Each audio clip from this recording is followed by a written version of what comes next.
Ko Kelvin Davis te kaitono o te Rōpū Reipa mo te tūru o te taitokerau, e ai ki wā mātau te tauranga o te wā kei te whaia ia hone harawira. Engari ko te whakatūpato pea kei weherua te pōti ia Waihoroi Shortland, ka puta te ihu o te Rōpū Reipa. Kei te whanganui ātara Kelvin Davis i nānei, tēnā roa atu koe. Kia ora, Shane.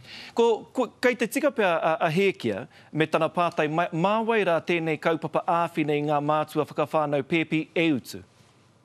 Tēnā te kōrero te Rōpū Nahinari, te mea horekau rātou e maia ana kia hanga o rātou kaupapa here pēnā ia i te Rōpū Reipa. Ko tēnei kaupapa here, he wahanga o tō mātou kaupapa here nui mō ngā tamariki. Ko ngā tamariki, te pūtake o te kaupapa.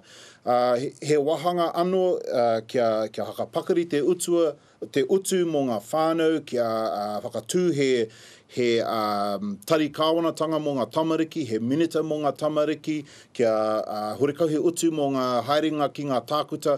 Wenei he rōpū kaupapa here, hei hakapakari ai a tātou tamariki i te mea ko rātou ngā rangatiro mō a popo.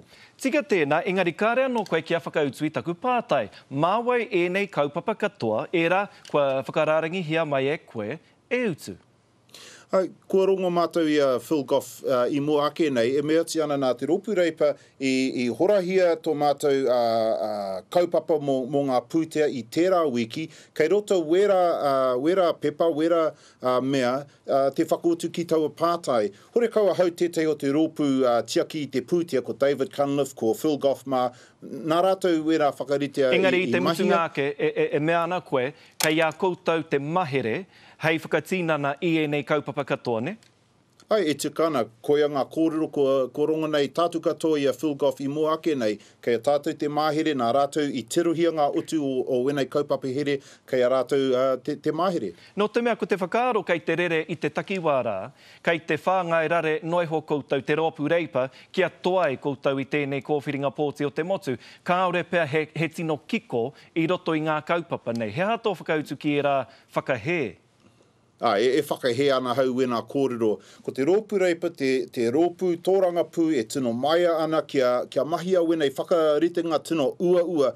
Pēra i te capital gains tax, pēra i te neke o te pakeke mo te penny hana ki te 6.5 tau. Wera ngā kaupapa here e tino pakeke ana mo tētahi kāwanatanga, engari ko tātou, mātou o te Rōpū Reipa e mea ti ana, mā mātou e whakatinana ai wenei kaupapa here. Kelvin Davis, e toru wiki kei te toi, kua pau te wā kia tāu i nānei, engari e mihi atu ana mātou ki a koe me tō whai i te tūru o te taitokerau. Kia ora, Shane.